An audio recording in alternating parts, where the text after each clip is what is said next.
अस्सलाम वालेकुम students. Heat and thermodynamics series में आज जो चीज़ हम स्टार्ट करने जा रहे हैं, नेक्स्ट चैप्टर है this is mathematical models in heat and thermodynamics. Obviously चीज़ों को सॉल्व हम मैथमेटिकल मॉडल्स के थ्रू ही करते हैं। ठीक है, मॉडल्स क्या होते हैं? Basically model set of equations होते हैं जिसके अंदर हमारे पास स्टेट वेरिएबल फिट आ जाते हैं। मैं आप एग्जांपल समझें कि एक मॉडल क्या होता है, जैसे खिलौना बस है। ठीक है, रियल बस तो नहीं है लेकिन मॉडल है, उसे देख के आप उसकी कैलकुलेशन कर सकते हैं कि ऐसी बस होती है, ऐसा टाइप। तो ये मैथमेटिकल मॉडल बेसिकली हम कुछ इक्वेशन बनाएंगे जो हमारे प्रॉब्लम में फिट आ जाएं। तो इसमें हम जो चीज़ आज देखेंगे सभी समझेंगे वो है कि कैरेक्टरिस्टिक फंक्शन क्या होते हैं हीट एंड थर्मोडायनामिक्स के अंदर। नाम से पता चल रहा है कि ऐसे फंक्शन हैं जो सिस्टम की कैरेक्टरिस्टिक्स को बताएंगे।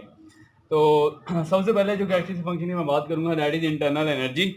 इंटरनल एनर्जी इसको यू से भी जाहिर किया जाता है या ई इंटरनल से भी जाहिर किया जाता है। इसकी equation is equal to Q plus W, ये आप इसको समझते हैं। ये बेसिकल में बताता है that is first of thermodynamics. ये भी बताता है कि टोटल एनर्जी जो है वो कंजर्व रहती है। एक के बढ़ने से डिफरेंट वेरिएबल बढ़ते कम होते रहते हैं लेकिन एनर्जी कंजर्व रहती है। ये भी बताता है कि हमारे पास अगर कोई सिस्टम है तो उसकी इंटरनल एनर्जी है कुछ जो कि यू है, तो इस इंटरनल एनर्जी को आप बढ़ा या कम कर सकते हो by changing the state variable. यानी कि अगर आप हीट की बात करें तो सिस्टम में हीट दाखिल करके भी इंटरनल एनर्जी को चेंज कर सकते हो, सिस्टम में हीट निकाल के भी इंटरनल एनर्जी को चेंज कर सकते हो। यहाँ पे क्यू पॉजिटिव होगा और यहाँ पे क्यू नेगेटिव होगा। इसी तरह से अगर वर्क की बात करें तो ये सिस्टम अगर एनवायरनमेंट में वर्क करे इस तरह से तो भी हमारे पास सिस्टम की इंटरनल एनर्जी चेंज होगी। अगर एनवायरनमेंट इस सिस्टम में वर्क करे लाइक इन दिस डायरेक्शन तो भी सिस्टम की इंटरनल एनर्जी चेंज होगी। अगर ये बाहर सिस्टम वर्क करता है तो इसकी इंटरनल एनर्जी कम होगी। अगर एनवायरनमेंट सिस्टम में वर्क करता है तो इसकी इंटरनल एनर्जी जो है वो बढ़ेगी। ठीक है, पिस्टन नीचे मूव करेगा, मालिक्यूल क्लोज आ जाएंगे, टेम्परेचर बढ़ जाएगा।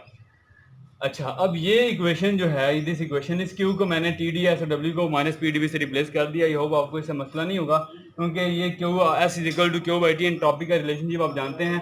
तो S is equal to Q by T, Q is equal to S is equal to Q by T, Q is equal to T into S. तो ये टी डी एस ये वहाँ से आप लिख सकते हैं। ठीक है, अभी इन स्टेट वेरिएबल्स को आप इस तरह से अगर कंबाइन करते हैं, ये प्रेशर वॉल्यूम इंटरनल एनर्जी कि जो इनकी टोटल डायमेंशन है वो एनर्जी की डायमेंशन बने, हम इन्हें डिफरेंट वे में कंबाइन कर सकते हैं depending upon the choice of our problem. तो ये हमारे पास कई सेट ऑफ इक्वेशन हमें मिल सकते हैं, कम्बिनेशन मिल सकते हैं जो कि हमारे प्रॉब्लम को आसान बनाते हैं। इनमें से कुछ सेट ऑफ जो वेरिएबल्स हैं, ठीक है, कुछ कम्बिनेशन जो हैं वो बड़े इंपॉर्टेंट हैं और वो स्पेसिफिकली हमारे पास सिस्टम की स्टेट को बड़े अच्छे से बयान करते हैं और इनको बहुत ज़्यादा पढ़ा जाता है। इनको हम कैरेक्टरिस्टिक्स फंक्शन कहते हैं। ठीक है, ये तीन कैरेक्टरिस्टिक फंक्शन जो था इंटरनल एनर्जी यहाँ पे लिखे हुए हैं, जिनमें से first one is Helmholtz sorry enthalpy है। एंथैल्पी ऑफ रिएक्शन आपने नाम सुना होगा। बेसिकली ये रिएक्शन की हीट्स को डिस्कस करती है, latent heat, heat of vaporisation and specific heat capacity. इस तरह से सेकंड वन है Helmholtz free energy and the third one is Gibbs free energy. ये भी आपने सुना होगा, गिब्स किसी रिएक्शन की Gibbs free energy. Free energy basically किसी रिएक्शन को खुद से जारी रखने के लिए एनर्जी चाहिए होती है, इसको हम फ्री एनर्जी कहते हैं। तो ये डिफरेंट कैरेक्टरिस्टिक्स फंक्शन है। ठीक है, अब हम आते हैं थोड़ा सा कि ये हमारे पास ये हमें मिलते किस तरह से हैं।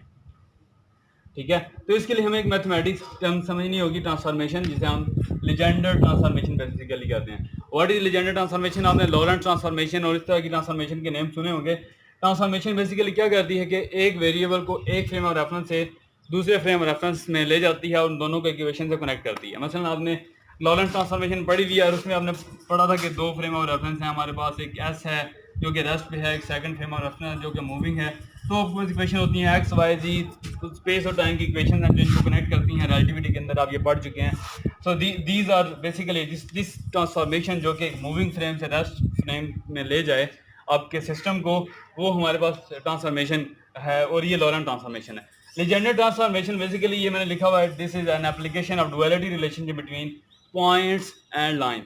लाइंस बेसिकली पॉइंट्स की कॉम्बिनेशन लाइन होती है। एक फंक्शन का ग्राफ पॉइंट्स और लाइन को शो करता है। तो एक फंक्शन को दो डिफरेंट स्पेस में दो डिफरेंट पॉइंट के ऊपर हम कनेक्ट कर दें तो उनके एक दो डिफरेंट फंक्शन को कनेक्ट कर दें।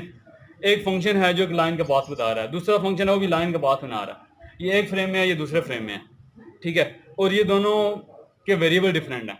इनको आपस में कनेक्ट करना है एक इक्वेशन के थ्रू। तो जो ट्रांसफॉर्मेशन को कनेक्ट करेगी उसको हम लेजेंडर ट्रांसफॉर्मेशन कहेंगे। ठीक है, तो मैं आपको बताता हूँ, मसलन इसको हम dual relationship between a function भी कहते हैं। मीन के दोनों फंक्शन में 1 to 1 करस्पॉन्डेंस हो, X X Y Y 1 to 1 correspondence हो, एक से दूसरे में चेंज कर सकें। तो हमारे पास लेट कोई हमारी स्टेट है, सिस्टम की स्टेट को एक फंक्शन बता रहा है, सिस्टम के बिहेवियर को एक फंक्शन बता रहा है, ये फंक्शन एफ, और ये वेरिएबल एक्स और वाई को इस्तेमाल करके उसकी स्टेट को बता रहा है।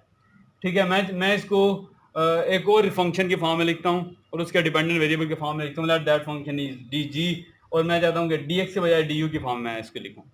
ठीक है, तो जब मैं इसमें लिखूँ तो मुझे इसके लिए लीजेंडर ट्रांसफॉर्मेशन का जो फार्मूला है, लीजेंडर ट्रांसफॉर्मेशन का फार्मूला होता है बेसिकली, आप एक फंक्शन को जिसमें ट्रांसफॉर्म, मतलब एफ फंक्शन को जी में ट्रांसफॉर्म कर रहे हैं, तो ये एफ से जी में ट्रांसफॉर्मेशन का फार्मूला है। एफ फंक्शन को जी में ट्रांसफॉर्म कर रहे हैं तो उसका फार्मूला होगा G equal to F minus U X. कहीं भी आपको ये यू एक्स माइनस एफ या यू एक्स प्लस एफ भी लिखा नजर आएगा। ठीक है, तो बेसिकली यू यहाँ पे इस फंक्शन एफ का डेरिवेटिव है।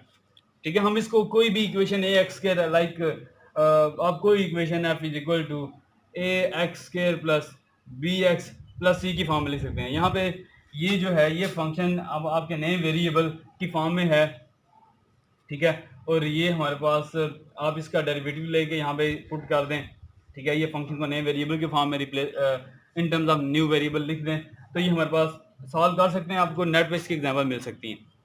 ठीक है, हम इस डिटेल में नहीं आते। तो हमारे पास अगर हम इस इक्वेशन को ट्रांसफॉर्म कर रहे हैं, इन वेरिएबल को ट्रांसफॉर्म कर रहे हैं, तो हमें क्या करना पड़ेगा, ये इसका फार्मूला हम इस्तेमाल करें। ठीक है, तो डी जी अगर आप ओपन करो तो ये आ जाएगा डी एफ माइनस ये से यू डॉट प्रोडक्ट रूल से ओपन कर लें you D X plus x D you, और अगर आप इसे फर्दर ओपन कर लें D F minus you D x minus X D you, और अगर आप इस डी एफ को सेपरेट करके इसकी वैल्यू यहाँ पे रिप्लेस इस्तेमाल कर लें तो आपको पता है कि यू डी एक्स से कैंसिल आउट हो जाएगा, और अगर आप इनको शिफ्ट करें और डी जी को सेपरेट करें तो ये आपके पास आ जाएगा minus D G equal to minus X D U plus V D Y. ठीक है, minus X D U plus V D Y. तो ये हमारे पास आपने देखा कि ये इक्वेशन जो D F U D X plus V D Y थी, अब ये एक्स डी यू की फॉर्म में चलेगी प्लस वी डी वाई। ठीक है, तो ये ट्रांसफॉर्मेशन होगी एक इक्वेशन है दूसरी के अंदर। ठीक है, डी एफ से डी जी के अंदर ट्रांसफॉर्मेशन होगी। इसी तरह से ये D U P D V plus D D S से हम ट्रांसफॉर्मेशन करेंगे in different characteristics function, Helmholtz, free energy, enthalpy and Gibbs energy की फॉर्म में, ताकि हम अपने डिफरेंट रिएक्शन में इन्हें इस्तेमाल कर सकें। तो ये कैसे हम करेंगे, ये इसके लिए मैं नेक्स्ट वीडियो में मैं इन सबको अलग-अलग ड्राइव करूँगा, it's not a big deal. तो ये लेकिन ये इक्वेशन हमने लिखी हुई हैं, वो मैथमेटिकल फंक्शन है, जिनमें से ये first one that is internal energy, और ये तब इफेक्टिव है जब आप वॉल्यूम और एंट्रोपी को डिस्कस कर रहे हों, वेरिएबल हों आपके पास, और ये एंथैल्पी ऑफ रिएक्शन है जब आपको प्रेशर और एंट्रोपी ऑफ वेरिएबल हों, जनरली आपको रिएक्शन की हीट्स को डिस्कस करना हो, and these are Helmholtz energy and, और ये सारी एनर्जीज हैं, इन सब की जो डायमेंशन है वो एनर्जी की डायमेंशन है। ठीक है, ताकि एनर्जी कंजर्व रहती है, बढ़ती कम नहीं होती। तो आप एक से दूसरे में ट्रांसफॉर्म करेंगे ना, तो सिस्टम की जो टोटल है कंटेंट वो कंजर्व रहेगा, कुछ लॉस नहीं होगा, नए वेरिएबल आ जाएंगे, लॉस कुछ नहीं होगा। इसलिए हाँ, ये ज़रूरी है कि इनकी जो है हमारे पास डायमेंशन वो एनर्जी की हैं। ठीक है, इसके लिए जो बुक फॉलो करेंगे,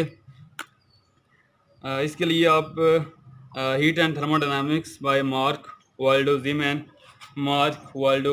जीमैन, मैं इनका नेम लिख दूंगा डिस्क्रिप्शन में। ये बुक आप फॉलो करेंगे, थोड़ा सा एंड से रीड आउट कर लेते हैं।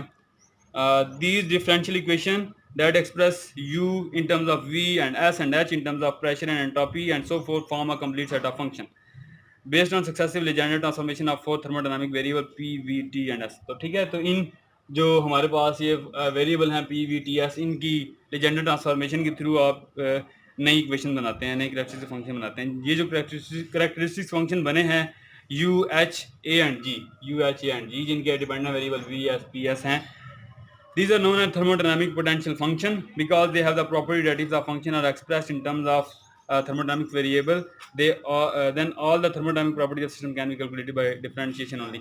इनको differentiate करके हम सिस्टम की characteristics कैलकुलेट करेंगे। इनको हम इंशाल्लाह कमिंग लेक्चर में पढ़ेंगे, इन्हें हम आइंस्टाइन रिलेशनशिप भी कहते हैं। Students, that's all for today. Lecture के एंड में आपको पता होना चाहिए व्हाट आर कैरेक्टरिस्टिक फंक्शन और ये बनते कैसे हैं। अगर आपका इंटरेस्ट हो लेजेंडर ट्रांसफॉर्मेशन की कोई एग्जांपल सॉल्व कर लें, आपको एक फार्मूला बस ये इस्तेमाल करना पड़ेगा, सिंपल एक डेरिवेटिव इस्तेमाल करना पड़ेगा, फंक्शन के वेरिएबल को रिप्लेस करके इस इक्वेशन में पुट करना पड़ेगा, तो इक्वेशन एक से दूसरे वेरिएबल में ट्रांसफॉर्म हो जाएगी। ठीक है, तो इसको समझना चाहें अपने इंटरेस्ट से तो वैसे आपको इसकी फिजिक्स बताना चाहिए, मैंने आपको बता दी। ठीक है, समझना चाहें आप इसकी एग्जाम्पल सॉल्व कर सकते हैं मैथमेटिक्स की बुक से, और बाकी जो मेन चीज़ें हैं वो इनका आपको बताना चाहिए। So that's all from this lecture, see you in the next lecture. अल्लाह हाफिज़।